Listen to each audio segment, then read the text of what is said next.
মায়ের হেসেলে সবাইকে স্বাগত। আজকে আমাদের রেসিপি ফুলকপির কোরমা। একটা বড় সাইজের ফুলকপির শক্ত ডাঁটটাকে ফেলে দিয়ে বড় টুকরো করে কেটে নিয়েছি। কড়াইতে উষ্ণ গরম জল নিয়ে সামান্য নুন আর হলুদ দিয়ে ফুলকপিটাকে কিছুক্ষণের জন্য ভিজিয়ে রেখে দেবো।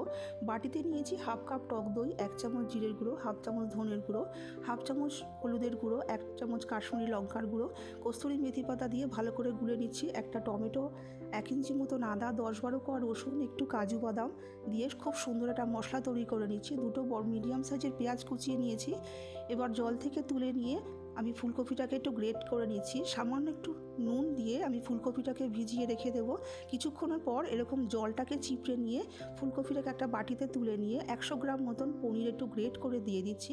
পনিরটার সাথে ফুলকপিটাকে ভালো করে মিশিয়ে নিয়ে 1 চামচ জিরের গুঁড়ো, হাফ চামচ ধনের গুঁড়ো, হাফ চামচ হলুদের গুঁড়ো, 3-4টে কাঁচা লঙ্কা, গ্রেট করা আদা 1 চামচ, সামান্য একটু গরম মশলা আর একটু ধনে পাতা দিয়ে আর বাইন্ডিংয়ের জন্য 2 চামচ বেসন আর একটু খাবার সোডা দিয়ে ভালো করে মিশিয়ে নিচ্ছি। মিশিয়ে নিয়ে কোপ্তাগুলোকে তৈরি করে নেব। গোল গোল শেপ দিয়ে কোপ্তাগুলোকে তৈরি করে নেব। এই সময় বাইন্ডিংয়ের অসুবিধা হলে একটু বেসন অ্যাড করে দেবেন। কড়াইতে আমি বেশ অনেকটা পরিমাণে সাদা তেল দিয়ে গ্যাসটাকে মিডিয়ামে রেখে কোপ্তাগুলোকে একটু গোল্ডেন ব্রাউন করে ভেজে নেব। ভেজে আমি বাটিতে তুলে রেখে দিচ্ছি।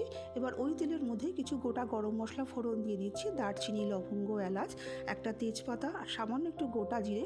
ফোড়নটাকে গ্যাসটাকে লোতে রেখে একটু নাড়াচাড়া করে নিয়ে গ্যাসটাকে হাইতে রেখে পেঁয়াজটাকে একটু গোল্ডেন ব্রাউন করে ভেজে নিয়ে আমরা যে টমেটোর মশলাটা তৈরি করেছিলাম, টমেটো কাজু বাদামের, সেটাকে একটু কষিয়ে নিয়ে তারপরে আমরা যে দইয়ের মিশ্রণটা তৈরি করেছিলাম সেটাকে দিয়েও খুব ভালো করে একটু কষিয়ে নিতে হবে। যখন এরকম তেলটা রিলিজ হয়ে আসবে তখন স্বাদ মতন নুনটাকে, চিনিটাকেও এখানে দিয়ে দিচ্ছি।